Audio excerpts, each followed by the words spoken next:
free. Oh, Canada, we stand on guard for thee. Oh, Canada, we stand on guard for thee.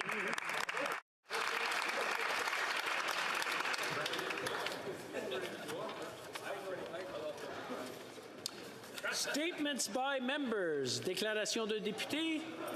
The Honourable Member for Newmarket, Aurora. Mr. Speaker, I'm deeply honored to rise today to celebrate the Newmarket Legion and Ladies Auxiliary 75th anniversary. For 75 years, they have created support programs that let veterans know that help is available.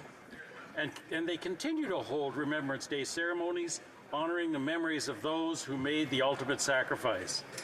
These are the hallmarks of their contributions, making Canada and our community of Newmarket and Aurora great places to live. Their history of making a difference during the First World War and responding to the request to help wounded warriors returning home. That support for veterans continues to this day.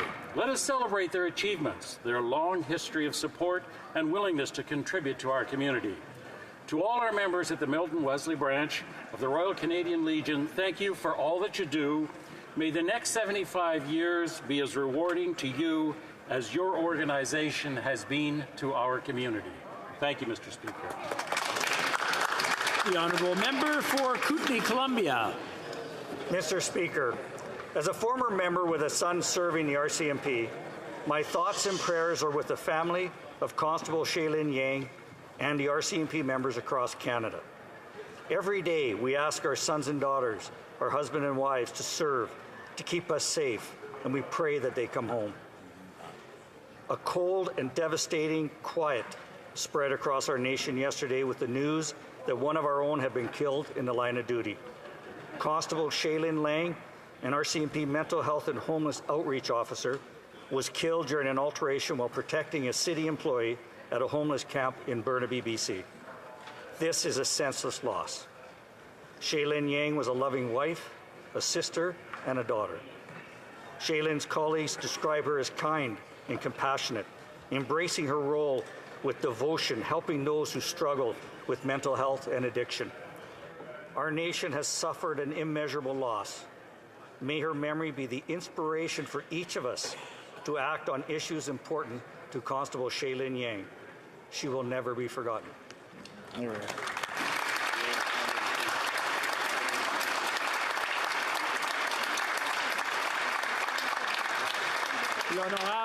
The Honourable Member for Orleans. Mr. Speaker, on October 1st, I had the great pleasure of hosting a ceremony to present Queen Elizabeth II Platinum Jubilee Awards at École Béatrice des Loges in Orleans. During the event, I had the honor to recognize 113 citizens of Orléans from all walks of life for their exceptional contribution to our community and well beyond its boundaries. In appreciation of their services to better the community, the recipients were awarded with the Platinum Jubilee Pin of Her Majesty Queen Elizabeth II, which pays special tribute to her 70 years of reign, and a certificate of recognition. I would also like to thank Brigadier General Nicolas Pilon for his years of service to our country, and in particular for co-hosting this ceremony with me. I want to congratulate once again the 2022 recipients in recognition of the passion and dedication they have shown to Orléans and to Canada. Merci. The Honourable Member for Manicouagan.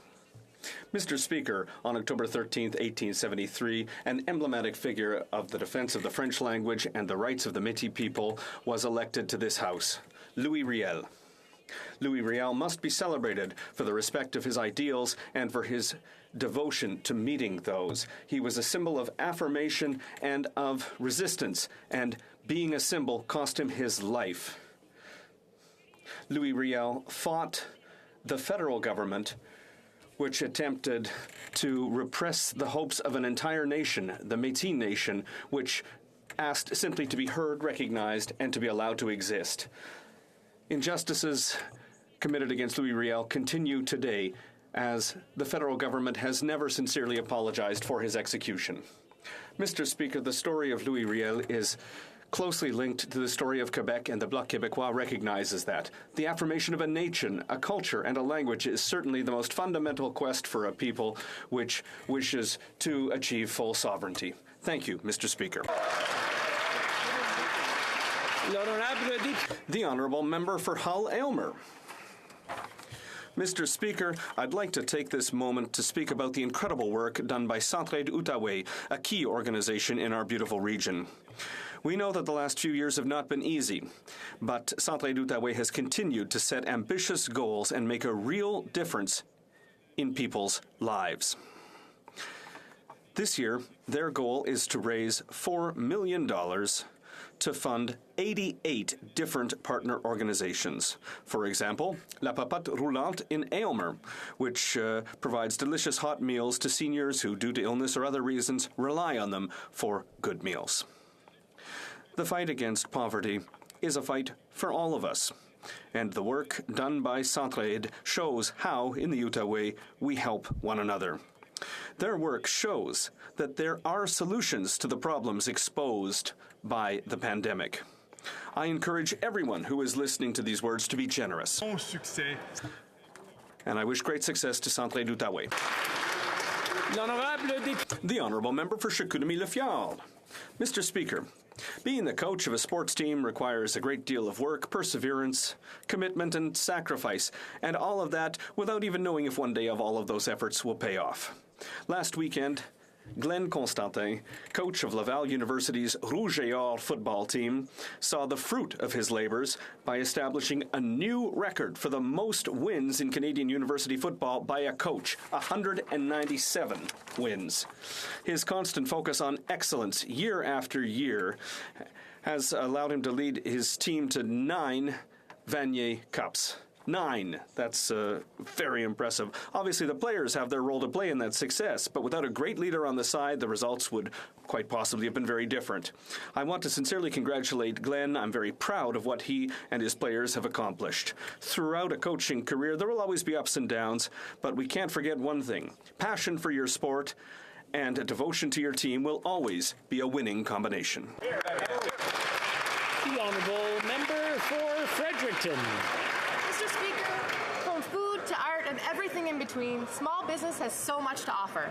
It is often said that small businesses are the backbone of our economy, and these businesses are also the very heart of communities like Fredericton.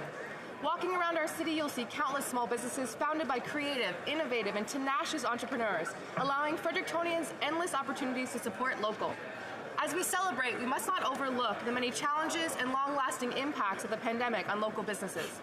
These challenges are felt by business owners, employees, and patrons. And as a government, we must do what is necessary to support small businesses on the path of economic recovery and prosperity. I will also take this time to highlight some of the incredible success stories in the face of adversity. One small business owner I met opened her store just months before the pandemic hit.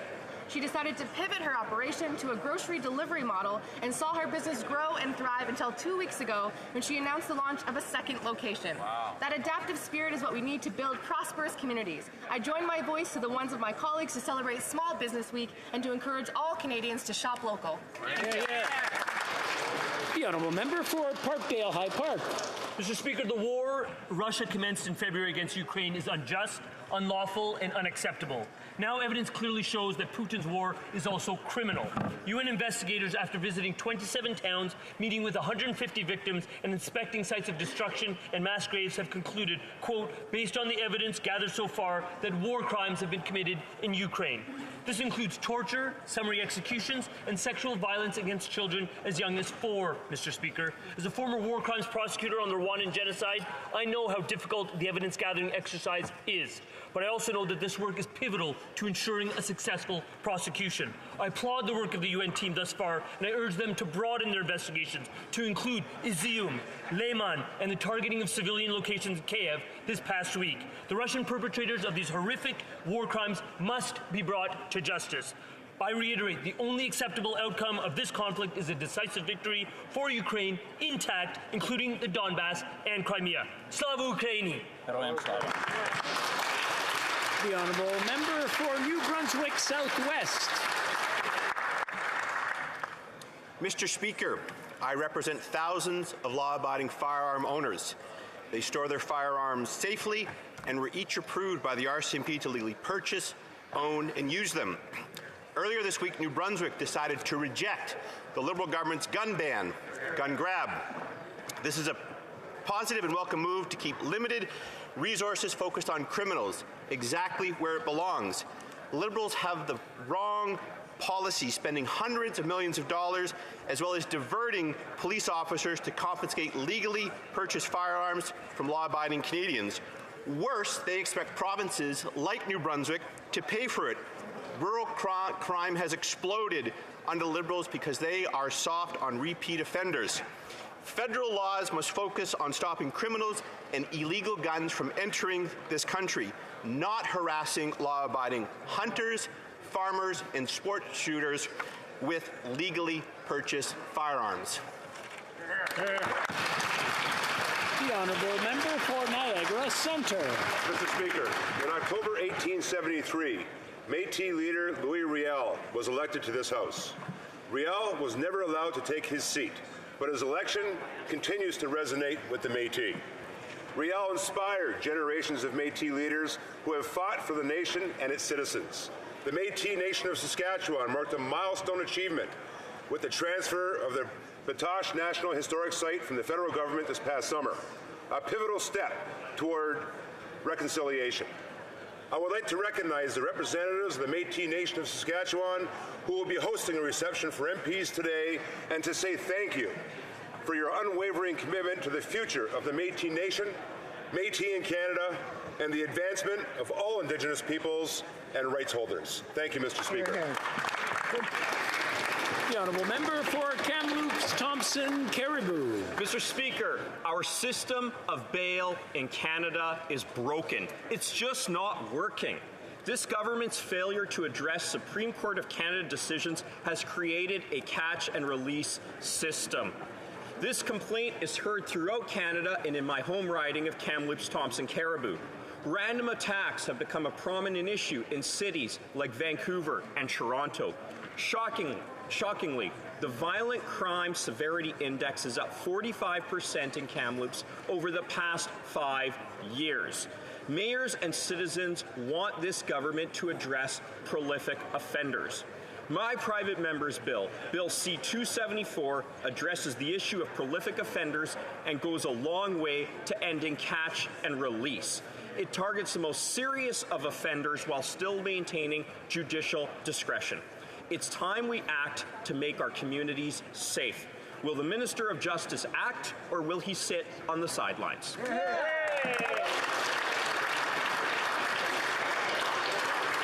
The honourable member for Prince George Peace River, Northern Rockies. Mr. Speaker, the Liberals' commitment to the 30 by 30 agenda to protect 30% of lands and 30% of waters by 2030 is having huge impacts on our outdoor community and blocking our own access to our own public lands and waters. Instead of protection where necessary, the Liberals have adopted the ever-increasing blind closures of radical Angos who DFO officials have admitted are at the decision-making tables at DFO. Recently at Fisheries and Oceans Committee, we learned that despite 2 UBC studies saying there's an abundance of Chinook salmon for our southern resident killer whales in BC, DFO closed the fishery anyway. Witness after witness testifying that political decisions are superseding science. Traditional grounds outside of Sydney, BC at Pender Bluffs, where Washington State data has proven southern resident killer whales are only in the area 7 to 10 days a year, a moving bubble zone closures could be used when they are present. Instead, DFO closed the area permanently. It's time the Liberals start listening to the science and the sound advice from our local environmental stewards, not the radical agendas put forward by Angos. The honourable member for Hochelaga. Thank you, Mr. Speaker. October 10th was World Mental Health Day. People are happy to talk about physical health. We're proud to say that we take care of ourselves, that we're active and we eat well. But when it's time to talk about our mental health, Well, we hide. We're embarrassed because it's seen still today as a weakness. It's a societal taboo, and sometimes even for friends and colleagues. 1 in 3 Canadians is affected, and it's not normal that we have to wait months for psychological support. It's not normal that family doctors are ill-equipped to accompany their patients. It's not normal that in Quebec, about 15,000 people are on a waiting list. We would never tell someone with a broken leg to come back in 6 months for a cast. Unfortunately, mental health is still today reserved for those who can afford to pay for it.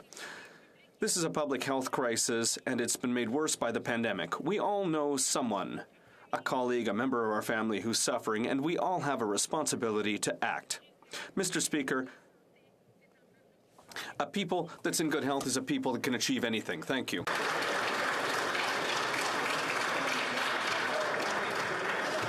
Before we go on, I just want to remind everyone that people are giving Standing Order 31s, which is something that is very important to them. And I know we have a lot to say to each other, so if you can whisper very quietly, but it's getting kind of loud. I just want to make sure that we hear the last 4 very clearly. The Honourable Member for Victoria.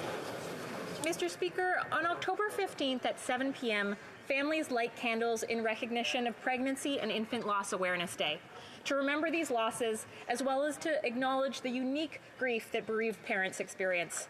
It can be difficult for others to understand the magnitude of grief that accompanies these losses. The stigma and societal silence around infertility, miscarriage, stillbirth, and the death of infants can make it difficult to speak out, and people often feel isolated in their grief. I recently met with members of the Victoria Butterfly Run and the Healing Hearts Foundation. They are community members who've experienced loss, organizing through their shared grief to support one another. These organizations have been doing tremendous work to ensure that families who share this lived experience do not suffer alone. Peer support and access to professional counseling for pregnancy loss and infant loss is not universally accessible.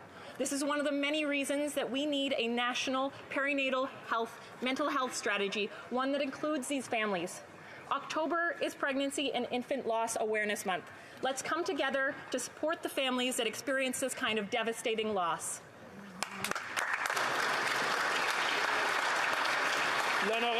The Honourable Member for Beloeil-Chambly. Mr. Speaker, Quebec has genius, that's well known, and one of those is Mr. Gilles Brassard. From Montreal, Mr. Brassard is a professor in the IT and Operational Research Department at the University of Montreal and holds a Canada Research Chair in the area as well. He's a pioneer in IT and is known for his research in areas that can be revolutionary. He got his first university degree at 13 years old only, and he is studying in areas that have won a Nobel Prize. And he is doing great work in areas that are hard for everyday people to understand, but which change our lives. I hope that he will continue to encourage future generations to invest in research and science. And we will have, if that's the case, even more genius in Quebec. The Honourable Member for Cariboo, Prince George. Mr. Speaker, the brave men and women who serve and protect our country and community do so knowing that when they kiss their loved ones goodbye as they leave for their shift, that in service to our country and our community, that they may have to make that ultimate sacrifice. Yesterday, RCMP Constable Shaylin Yang was tragically killed in the line of duty. Constable Yang was a loving wife, a mother, and a friend who volunteered extensively within her own community. She joined the RCMP just 3 years ago and acted as an officer who specialized in mental health outreach. She was described as a kind, compassionate, and empathetic by all who knew her. She was a compassionate and tireless advocate for those who struggled with mental health and addictions. Canadians around the country grieve alongside the fallen officer's family and friends in remembrance. But, Mr. Speaker, thoughts and prayers are little comfort to Constable Yang's family friends, and colleagues. This tragic and senseless act of violence was in part caused by the lack of mental health funding and support for our homeless population who suffer in our streets each and every day. As leaders, we must take concrete action on mental health to prevent our most vulnerable and sick from being left on the fringe of society. And Mr. Speaker, we must protect those who protect us. Lives depend on it.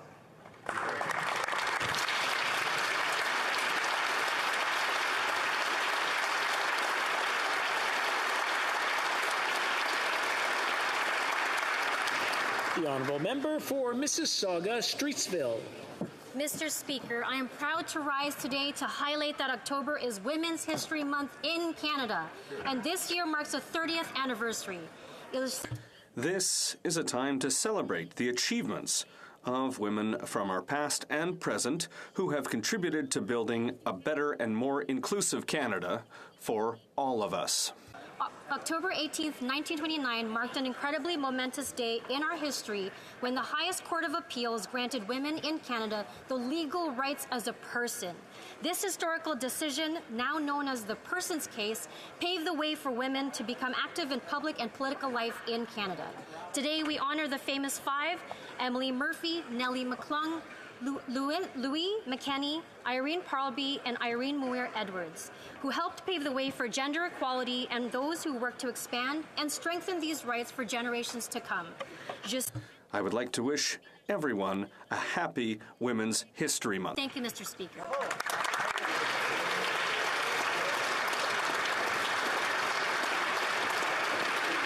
Oral questions, question orale, honorable. The Honourable Leader of the Opposition.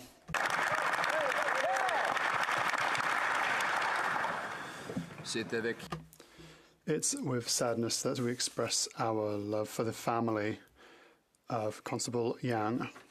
I'll express our love and support for Constable Yang's family. She was sadly murdered while she was courageously doing her job. This has to stop. This is one of a series of murders of our police officers as part of a larger violent crime wave.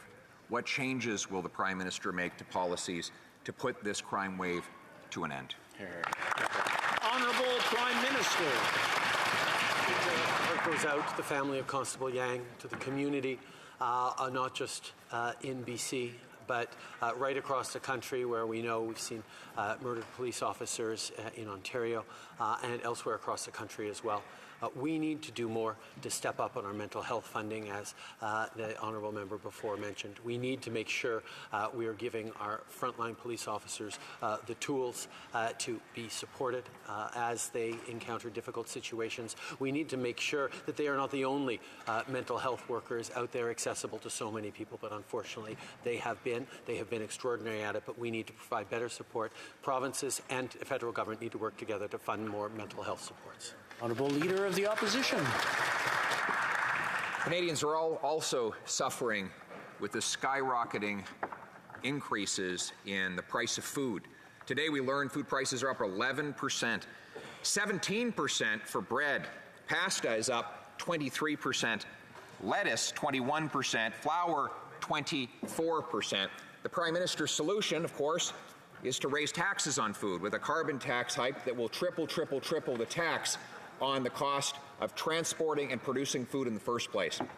Will he reverse this tax hike so Canadians can put food on the table? The Right Honourable Prime Minister. Speaker, on the contrary, our solution to support families is to move forward with a GST rebate that's going to hit 11 million households. It just received royal assent last night because all parties support it. The Conservatives actually reversed their initial opposition to our proposal in order to support it, and that was a good thing. But now, Mr. Speaker, the Conservatives have an opportunity to continue to help families that need it with dental care for kids who can't access it right now, right across the country, and with direct help for low-income renters. Will the Conservative leader reverse this position and support low-income and families that need it? The Honourable Leader of the Opposition. Unfortunately, the Prime Minister is proposing to do exactly nothing for the vast majority of struggling families who will get nothing. And even those small minority who do will find it gobbled up by increased inflation. That's right. The Royal Bank says that the average family will pay $3,000 more in inflation and higher interest rates. These are the results of the $500 billion of inflationary deficits that are driving up the cost of the goods we buy and the interest we pay. And now he wants to triple the tax on food. Canadians are paying enough to put food on the table. Will the Prime Minister let up and get off their backs? The Right Honourable Prime Minister.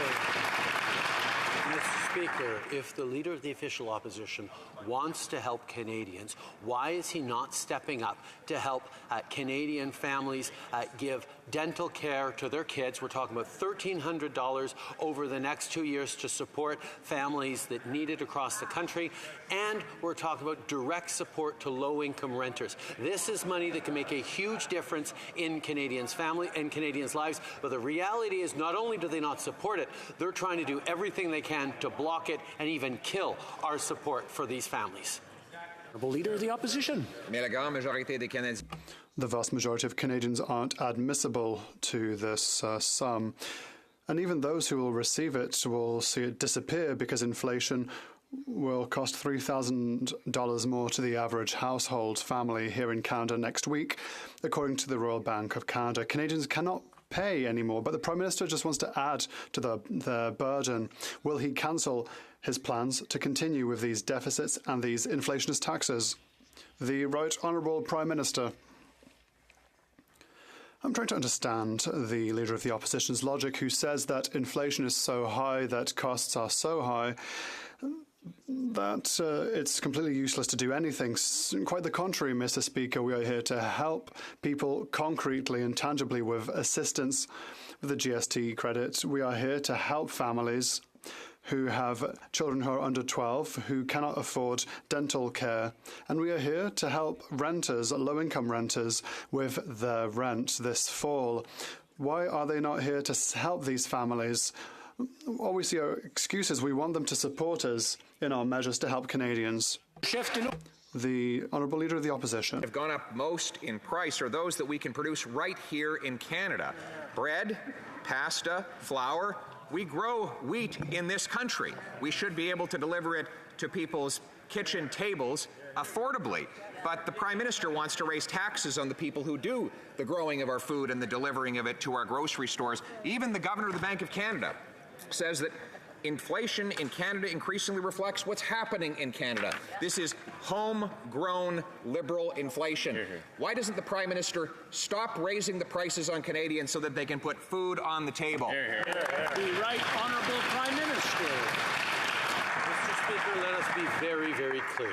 Our price on pollution puts more money back in the pockets of Canadians while ensuring they breathe cleaner air. With checks issued in June and just last Friday, a family of 4 in the opposition leader's riding has already received over $550 from our government in climate rebates this year. This means more money for Canadians. While the Conservative leader doesn't believe that climate change is a problem, we're moving forward with practical, affordable solutions to support families, grow the economy, and fight climate change at the same time. The Honourable Member for Bailleul-Chambly. Mr. Speaker, $28 million in contracts granted to a friend of the Liberal Party. They claim that it's because the lands are close to Roxham Road already. But what we have found out is that this is simply not true.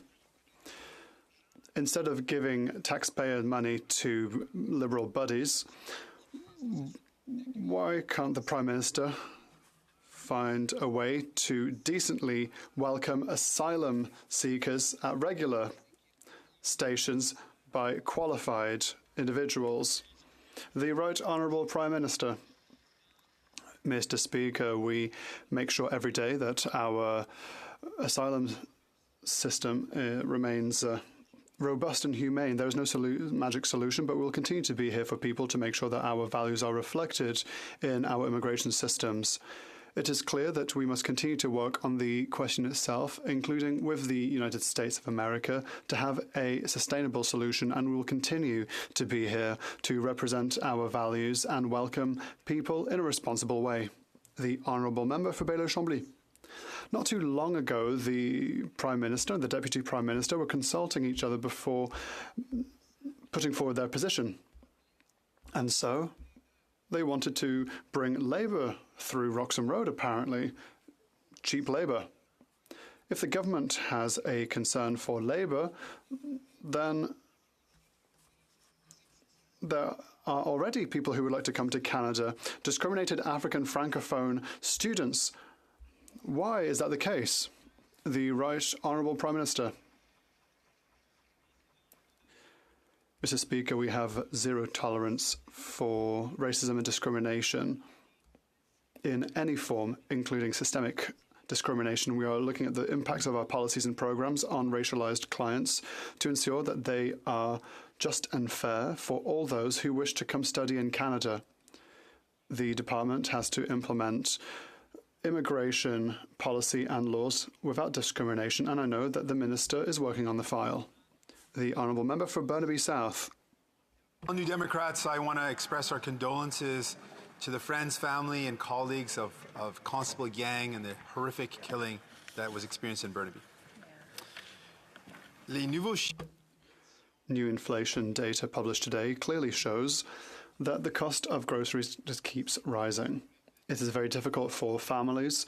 It creates massive challenges for workers. It's clear that the Liberals and the Conservatives have done absolutely nothing to tackle this inflation. When will the Prime Minister act to help families? The Right Honourable Prime Minister.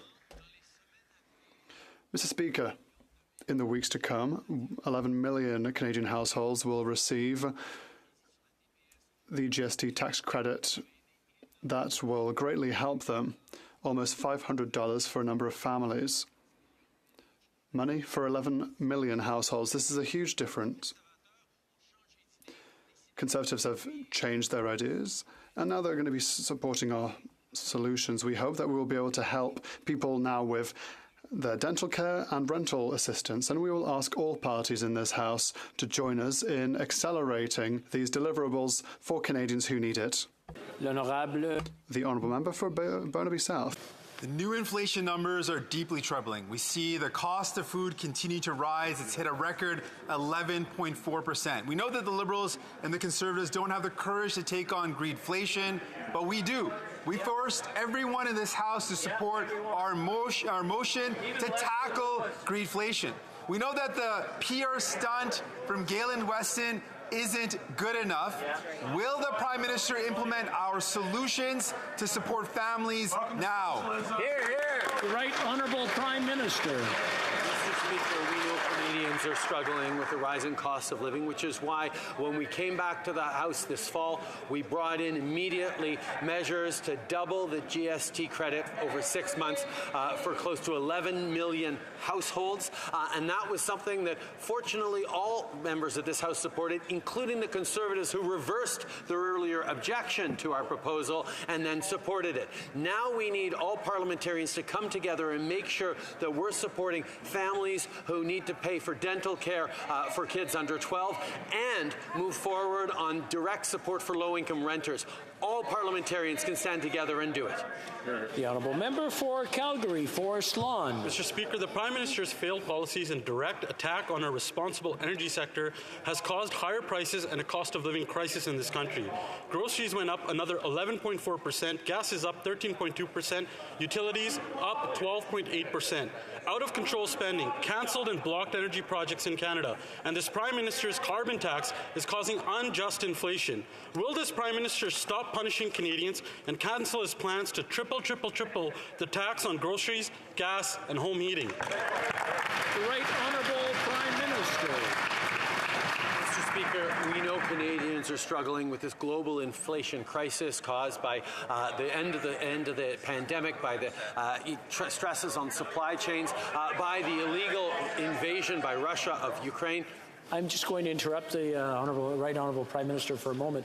We started off really well, and now it just seems to be sliding. I just want to remind everyone that there's questions being asked, and they're being heckled too, and then the Prime Minister or whoever's answering. So I just want to remind everyone, please try to have some respect for each other. The Right Honourable Prime Minister, please continue. Thank you, Mr. Speaker. That's why we're moving forward on direct supports for families.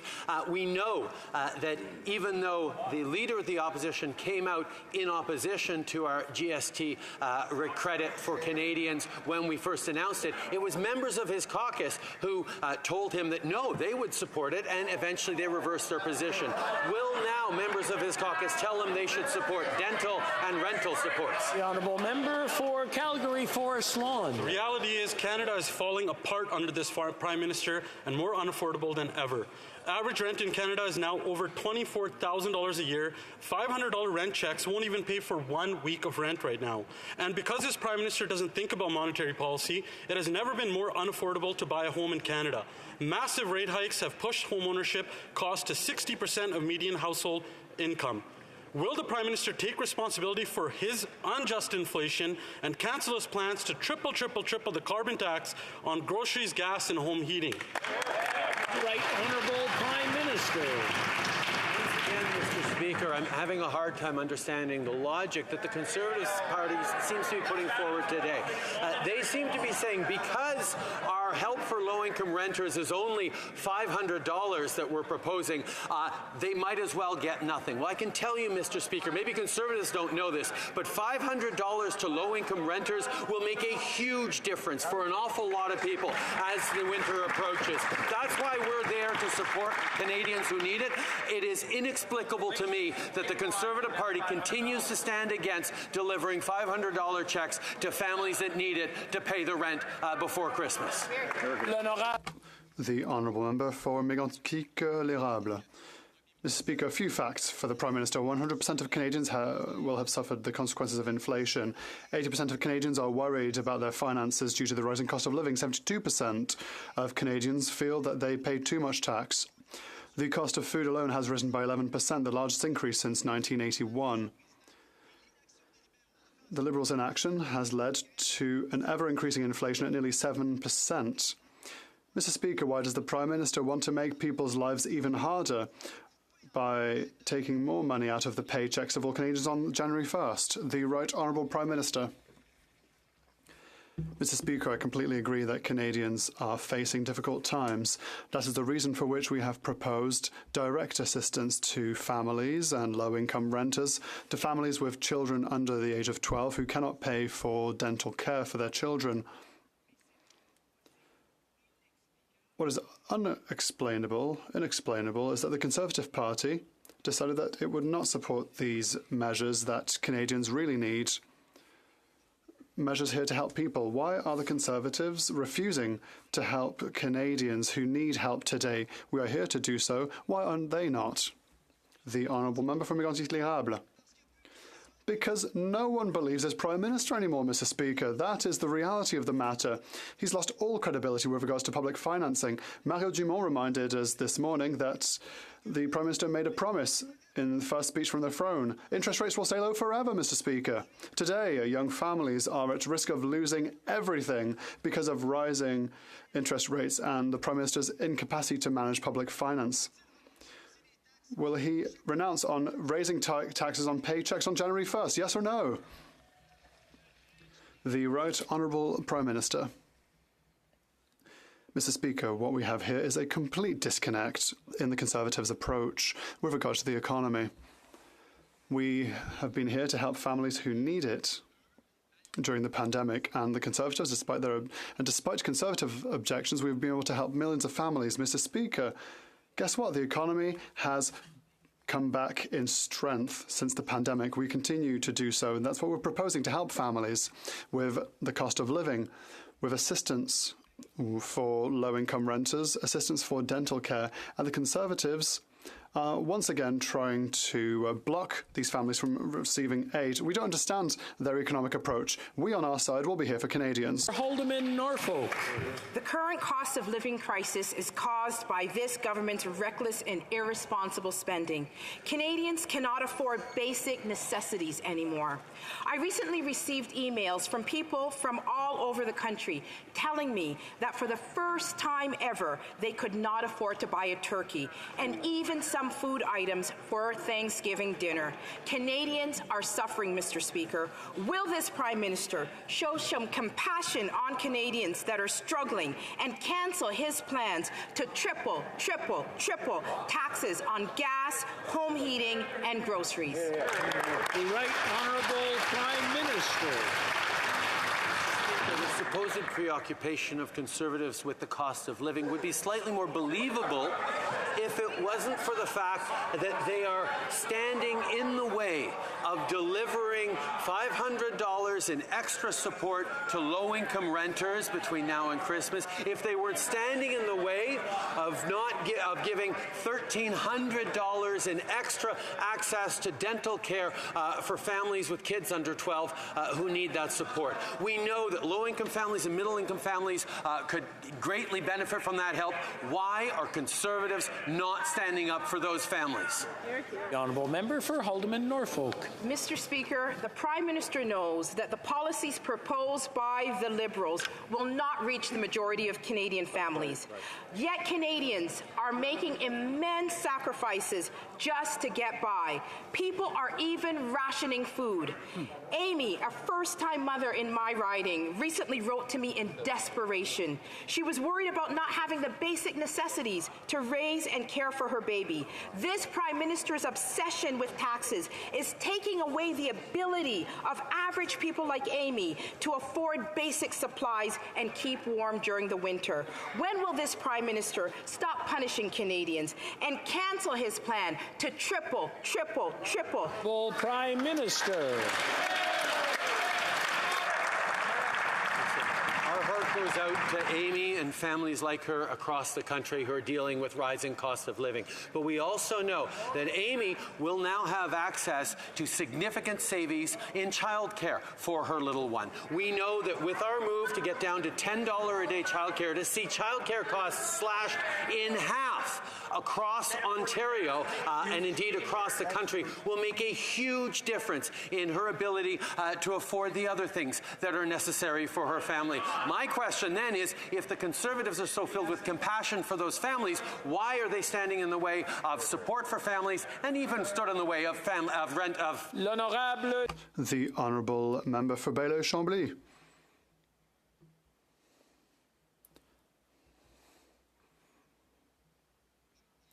In January, the Prime Minister decided to impose emergency measures during the truckers' protests without trying to dialogue and, as we've learned, without anyone having asked him. No one at all.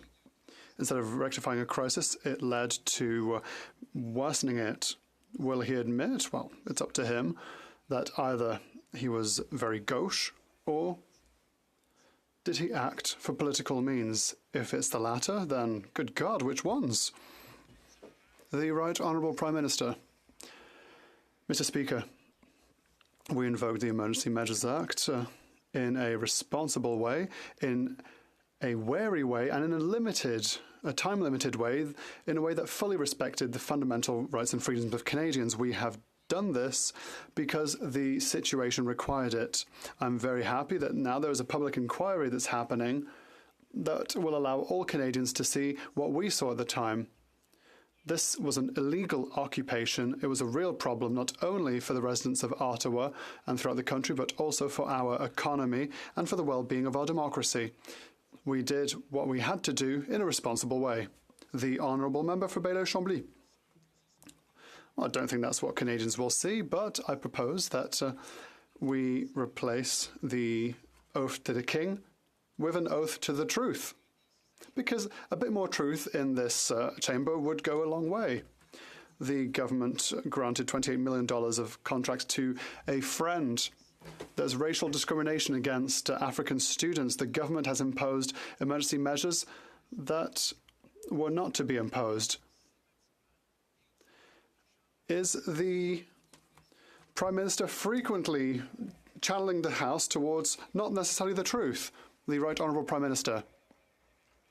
While the Bloc Québécois is talking about oaths and royalty, what our priority is that of Quebecers, is the cost of living. And we will continue to focus ourselves on this with bills to help people to pay their bills.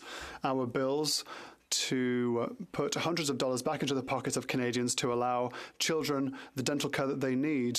And we will help families to pay their rent. That is what we will work on for all Quebecers and all Canadians, Mr. Speaker. The Honourable Leader of the Opposition. A programmer showed that the ArriveCan app could have been created over a weekend for less than $250,000, but the Prime Minister paid $54 million for it, for an app that didn't work, that forced 10 million people to have issues. Will the Prime Minister provide the list of all companies that received tender contracts to provide this application that didn't even work in the first place? The Right Honourable Prime Minister. Despite the little petty politics from the Conservatives on this side of the House, we worked tooth and nail to protect the health and safety of all Canadians throughout the pandemic, including through the ArriveCan app.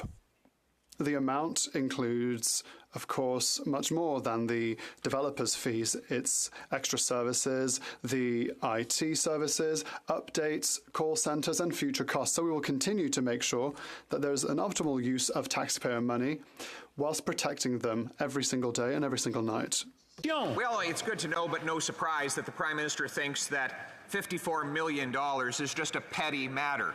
According to one programmer, demonstrated that the ArriveCan app could have been designed in a single weekend for less than $250,000. Instead, this Prime Minister paid $54 million. 10,000 people were sent by that app wrongly into quarantine when they shouldn't have been. And many of the contracts went to companies that have home addresses as their headquarters. Will the Prime Minister supply Canadians with the full list of all of the contractors who got the money? The Right Honourable Prime Minister. Well know, since day one of the pandemic, we were focused on providing them the support and the safety necessary in this unprecedented time, despite the political games the Conservatives chose to play throughout the pandemic. Obviously, the amount cited includes far more than just the initial development of the app. It includes services like cloud storage, IT call center services, upgrades, and future costs. On this side of the aisle, we will continue to put the safety and security of Canadians at the center of everything we do in unprecedented pandemics or in regular times, Mr. Speaker. The Honourable Leader of the Opposition. Well, creating a $54 million app, well over budget, that could have been created in a weekend for under $250,000 does not protect anybody's safety, nor does an app that sends 10,000 people wrongly into quarantine. But the strangest thing is that there are these roughly dozen companies that got the contracts to supply this app. The Prime Minister does not want to give all of the names of the subcontractors that got that money. I challenge him now. Will he commit to supply this House with the list of all the subcontractors who got the money, who got rich? The Right Honourable Prime Minister. Mr. Speaker, Canadians will remember that during this unprecedented COVID-19 pandemic, we had a government that was stepping up to do everything we could to keep them safe, to keep them protected. That's exactly what we state. I'm just going to interrupt for a moment. If I can have your attention. Order. I just want to remind the honourable members the role of the whip, and sometimes if you look to them, they'll be giving you instructions. And I believe some of the whips are kind of going like this. That means calm down. You're welcome, Madam Whip. The Right Honourable Prime Minister, from the top, please. Mr. Speaker, Canadians well remembered that when this unprecedented pandemic hit us as a country, we pulled together. We had a government that stepped up to work with other orders of government to deliver all the protections we possibly could for Canadians in an unprecedented time. We were there to have Canadians' backs. While Conservatives were peddling vaccine misinformation and refusing to follow public health directives, we stepped up and made sure that Canadians had all the tools to deliver safety for them. That's what we will continue to do, Mr. Speaker. The Honourable Leader of the Opposition. They stepped up to put money in the pockets of their friends. We don't forget the We Charity, Mr. Speaker. But now someone got rich here. Someone designed an app that didn't work, that sent 10,000 people wrongly into quarantine, that had addresses, home addresses, as the headquarters of the companies that received the money. Many of the subcontractors are still secret, and if the Prime Minister will not tell us the identity of those companies, then maybe he can tell us who was the genius. Would the genius who spent that $54 million on an app that could be designed in a weekend please stand up now? The Right Honourable Prime Minister.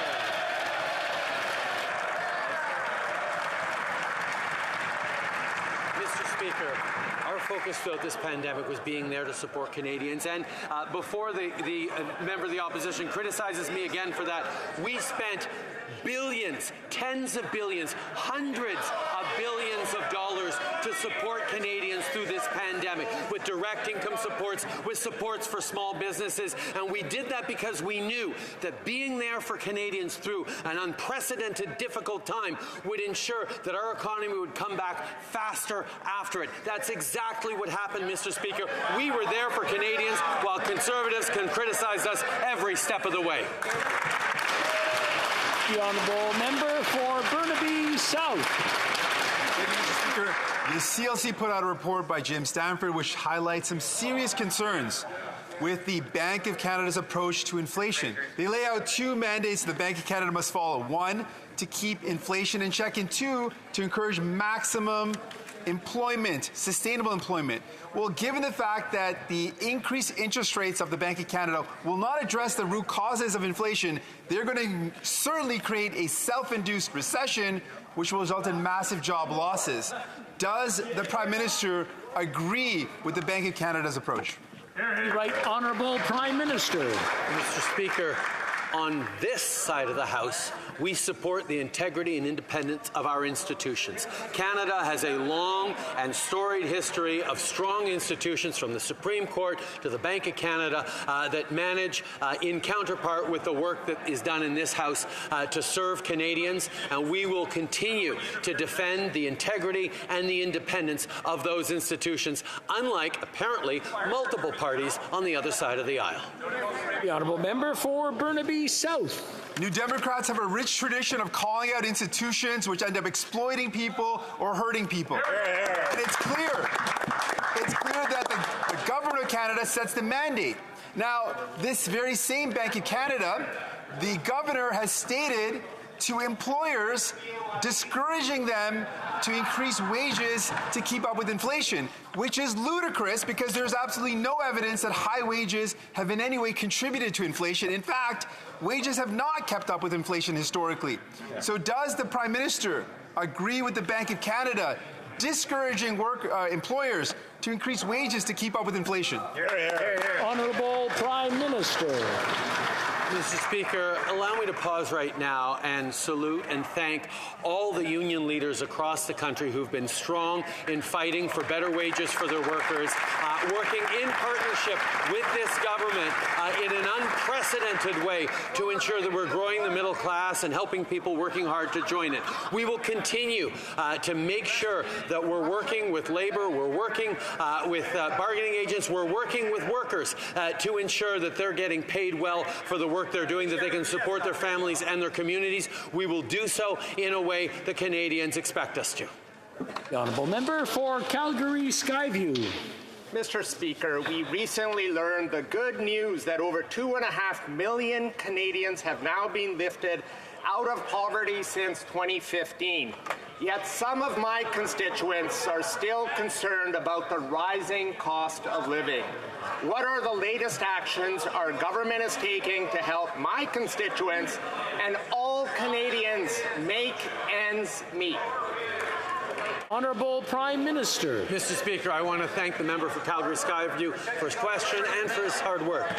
This week, our GST credit top-up received royal assent, meaning Canadians will receive more support this fall as a result.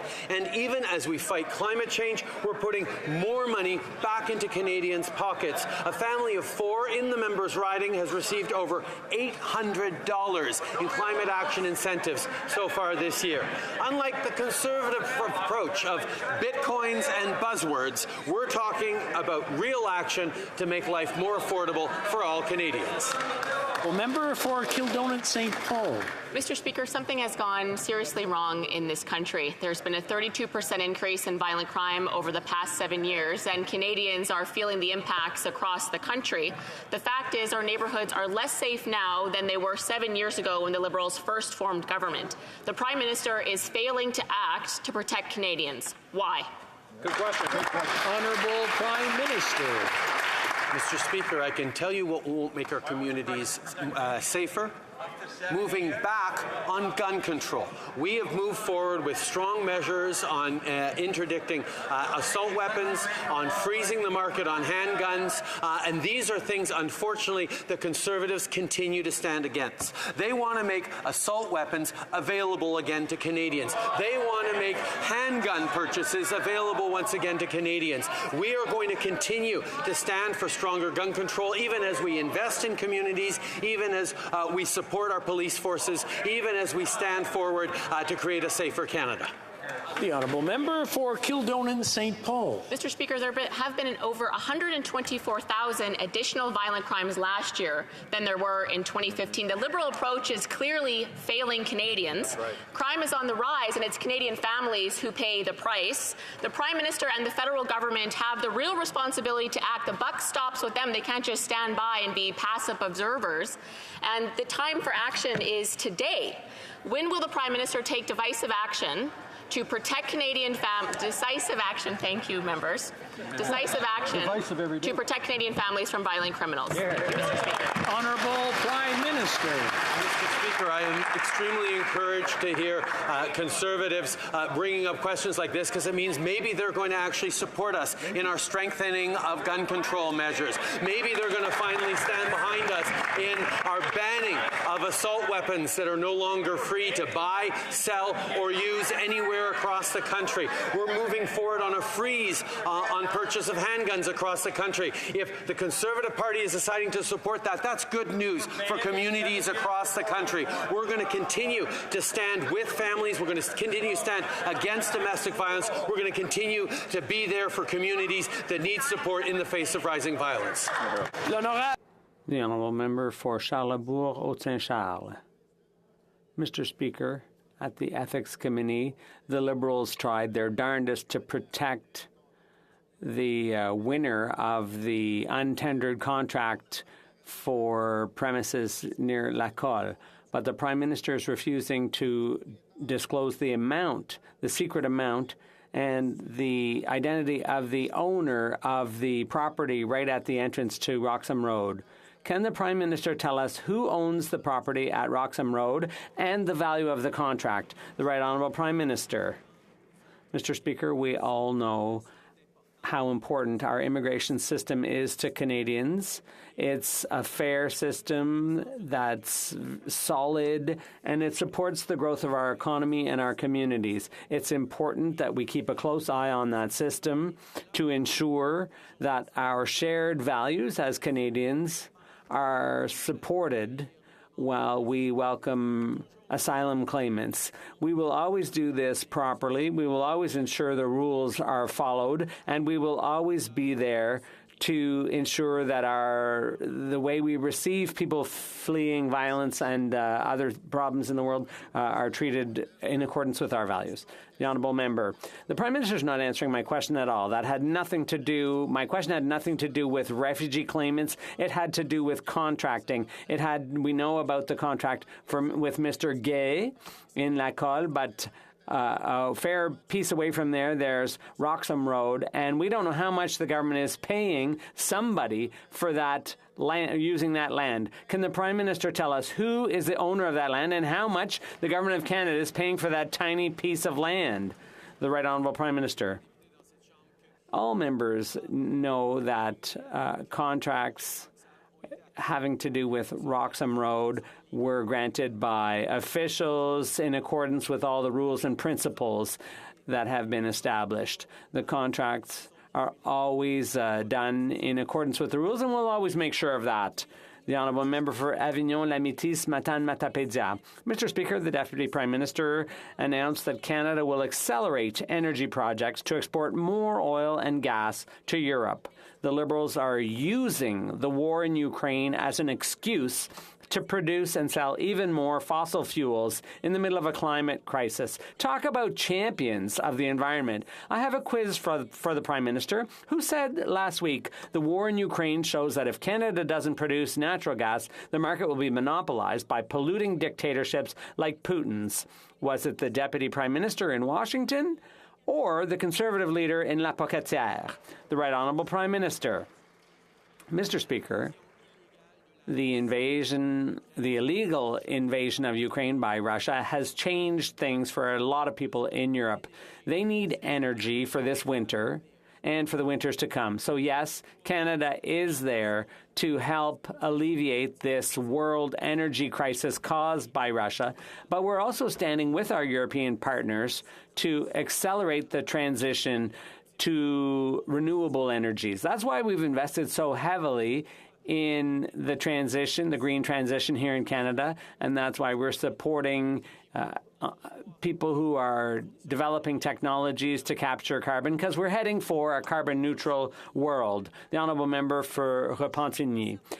The correct answer is the Conservative leader in La Pocatière. But I understand the Prime Minister's confusion because the Deputy Prime Minister said exactly the same thing in Washington. The Liberals and the Conservatives are on the same page. The Deputy Prime Minister even said that Canada will have to sacrifice some political capital at home in order to accelerate energy projects. In other words, who cares about what Canadians think, about what Indigenous people think? Who cares about climate change? Canada has gas to sell. Does the Prime Minister find it embarrassing that his new policy is exactly the same as the Conservative leaders? The Right Honourable Prime Minister. Mr. Speaker, we have shown for the past 7 years that we understand full well that the economy and the environment have to go hand in hand. That's why we're investing unprecedented amounts in the energy transition. That's why we're helping decarbonize our energy sources. And that is why we're putting a price on pollution all across the country to ensure that industries and companies make the necessary investments for us to reach our 2030 targets and carbon neutrality by 2050. We are going to continue to lead on the environment because it's good for the economy. Mr. Speaker, we haven't seen grocery prices rise like this in the last 40 years. Last week, many Canadians struggle to afford Thanksgiving dinner with their families, all because of this Prime Minister's inflation crisis. Next week is Bandi Chhor Divas and Diwali. Can the Prime Minister please tell Canadians how much more it will take to celebrate the Festival of Lights under his homegrown inflation crisis? Right Honourable Prime Minister. Speaker, I've heard it across the country in farms and grocery stores and community centres from one end of the country to the other. People are facing challenges with the rising cost of living, which is why we're delivering a doubling of the GST credit for the next 6 months this fall, and why we're pleased that Conservatives MPs were able to convince their leader to reverse his initial objection to that proposal to support it. Now I would ask members of the Conservative caucus to convince their leader to support dental for Canadians with kids under 12 to support supports for rental for low-income Canadians. The honourable member for Edmonton Mill Woods. Mr. Speaker, what he's not telling you is that the vast majority of Canadians won't even qualify for those programs, and it will just make the situation worse. Mr. Speaker, the fact is that many Canadians are actually worried about heating their homes this winter, and too many Canadians are relying on the food bank to support their families, a decision that no Canadian family should have to make. The last thing that Canadians need is for this Prime Minister to triple the carbon tax, making everything more expensive. Will this Prime Minister commit to stop and cancel his planned tax hikes on Canadians? Yes. Right, Honourable Prime Minister. Here we have it, Mr. Speaker. The Conservative Party just admitted that they're not supporting our cost of living relief measures because they're afraid it'll make things worse. Mr. Speaker, Canadians don't need excuses from Conservatives. They need Conservatives to step up and support, direct support for low-income renters with an extra $500 on top of the Canada Housing Benefit to be delivered to them, with support for families that can't afford to send their kids to the dentist. These are things that'll touch millions of Canadians. Why aren't the Conservatives there to support them? The Canadians don't want excuses. They want support. The honourable member for Bellechasse-les-Etchemins, Good afternoon, Mr. Speaker. As many of my colleagues have already mentioned, the food prices have shot up 11.4% over last year, the sharpest increase since 1981. People are struggling to house, clothe, heat, and feed themselves. With Christmas coming, you've got to ask yourself, what kind of a holiday season are Canadians in for? But instead of helping them out, the Prime Minister's relentlessly going after an even bigger chunk of their paychecks. Will he now promise not to go ahead with the January 1st tax hikes? The Right Honourable Prime Minister. Mr. Speaker, if the Conservative Party is truly concerned about the cost of living for Canadians, they should be supporting our measures to support Canadians who are struggling the most, low-income renters who need a bit more help to pay their rent this fall, or families with children under 12 who can't afford dental care for their kids. I know it's not the solution that's going to change everything, but these are concrete measures that will help Canadians have a bit more this Christmas. Why are the Conservatives refusing to help families who are the most in need? The honourable member for Dorval-Lachine-LaSalle. Mr. Speaker, since day one, our government has been there to support small businesses all across Canada. They are the heart of our communities and the drivers of our economy. That's why we all need to stand together to give small business owners what they need to succeed. Can the Prime Minister remind Canadians how our government has supported small businesses? Thank you very much. The Right Honourable Prime Minister. Mr. Speaker, first of all, I'd like to thank the member for Dorval-Lachine-LaSalle for her question and her hard work. Canadians can see for themselves who is truly defending the interests of small business. When we extended programs to assist small businesses, growing businesses, the Conservatives voted against it. When we helped 1,400 small businesses in Ottawa get back on their feet after the convoy's occupation, the Leader of the Opposition said he was proud of the occupiers, while the Conservatives continue to deny small business owners the support they need. We are going to keep on defending them all across the country. Mr. Speaker, the cost of home heating just keeps going up in Atlantic Canada. Half of Atlantic Canadians are living in energy poverty. The cost of home heating oil jumped 30% in the last month in New Brunswick. Half of Atlantic Canadians heat with oil, and they're facing a cold, bitter winter because of this Liberal government. Today's numbers confirm Liberal inflation is up again for groceries and housing back home. With the affordability crisis devastating Atlantic families, why are the Liberals planning to triple taxes on home heating? Right Honourable Prime Minister. Again, We are all in this House concerned about the rising cost of living faced by Canadians in Atlantic Canada and indeed across the country. So the question I think we all have is, why aren't Conservative politicians supporting our cost of living relief measures? Why are they not stepping up to send checks to the lowest income renters that'll support close to 2 million Canadians who are going to have trouble paying rent this winter? Why are they not sending support to families who can't send their kids under 12 to the dentist? We're talking about $1,300 that are going to help families over the next couple of years, and yet the Conservatives say they care and don't stand up for them. Member for Hastings, Lennox and Addington. This morning, media reports indicated that food prices are skyrocketing 11.4% this month, the largest increase in 41 years. Everything is broken, and this government's carbon tax makes the already unbearable even worse. Mr. Speaker, instead of Liberals driving up prices and sending Canadians deeper in debt, we need less talk and more decisive action from this government now. Mr. Speaker, when will this Prime Minister cancel his plan to triple taxes on gas, groceries, and home heating? The Right Honourable Prime Minister. As the member's opposite well know, our price on carbon pollution returns more family to most Canadian families in the areas in which it's imposed. The reality is we are stepping up to support Canadian families across the country, including with our cost of living relief package. The question that many Canadians have is, why aren't Conservative politicians there to support our measures to deliver help to low-income renters, for help to families who can't afford to send their kids to the dentist? These are things that matter to Canadians, and yet the Conservatives are standing in the way. Honourable Member for Moose Jaw Lake Centre, Lanigan. Mr. Speaker, this upcoming Remembrance Day, veterans across Canada are being thanked for their service by being charged GST on top of a carbon tax on their heating bills.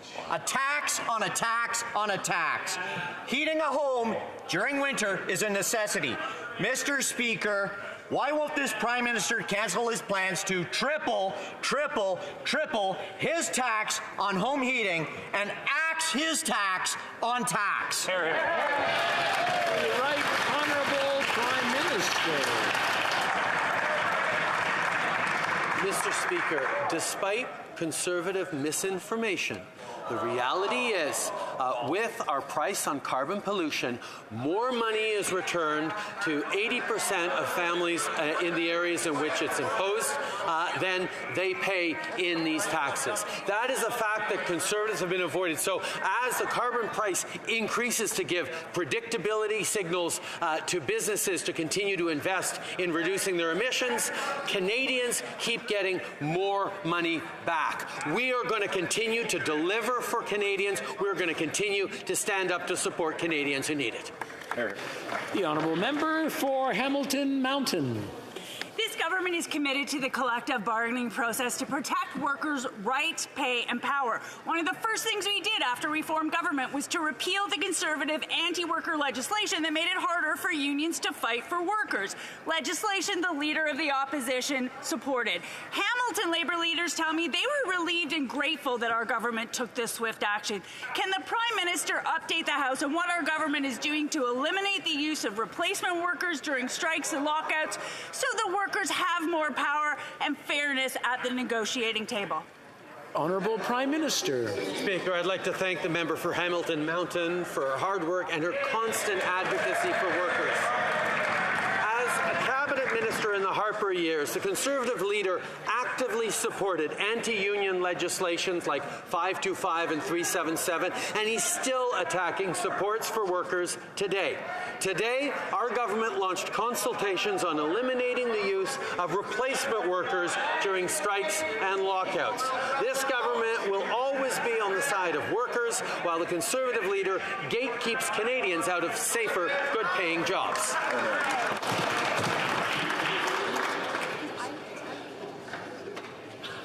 The Honourable Member for Nunavut.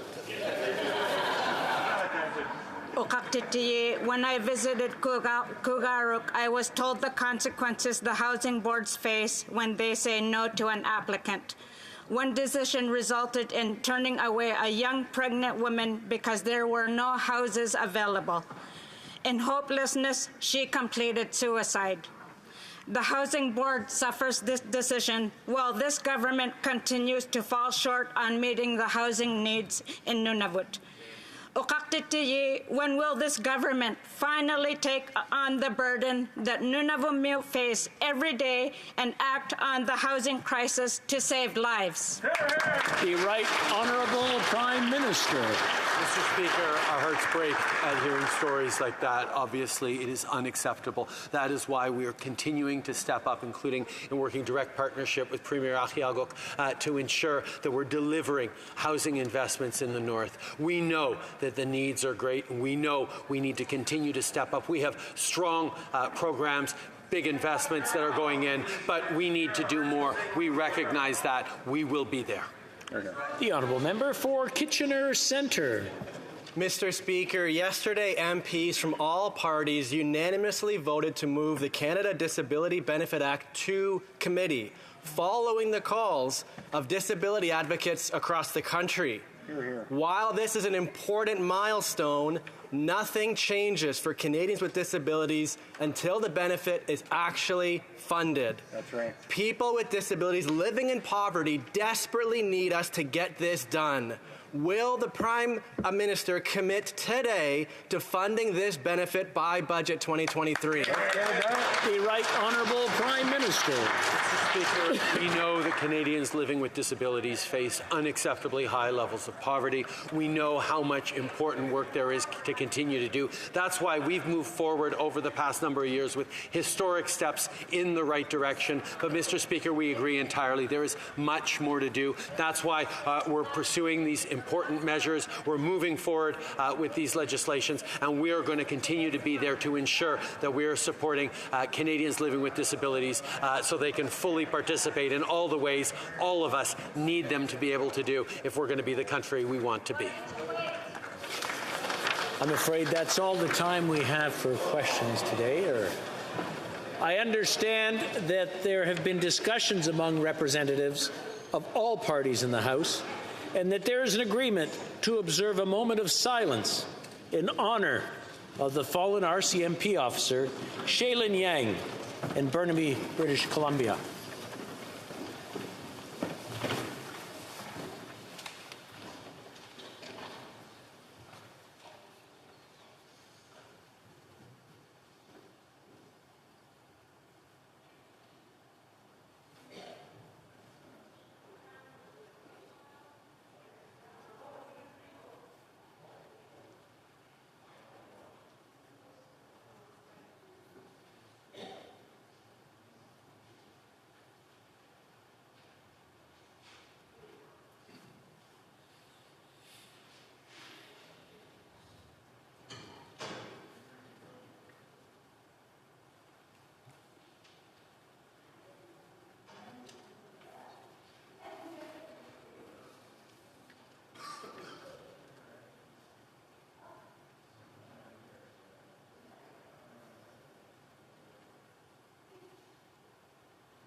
Thank you.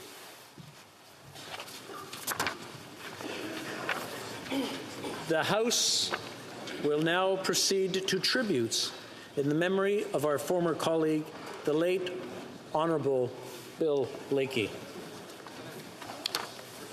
C'est avec une preuve honte. It is with great sadness that we are highlighting the death of a great man and parliamentarian, the Honourable Bill Blakey. Bill Blakey served the voters of Elmwood Transcona for close to 30 years. During 2 of those years, from 2006 to 2008, he was Deputy Speaker of the House with the former Speaker Peter Milliken. The term dynamic duo has been used to describe the Milliken-Blakey team. They were united in their commitment to this House, its role in democracy, its traditions, and its history.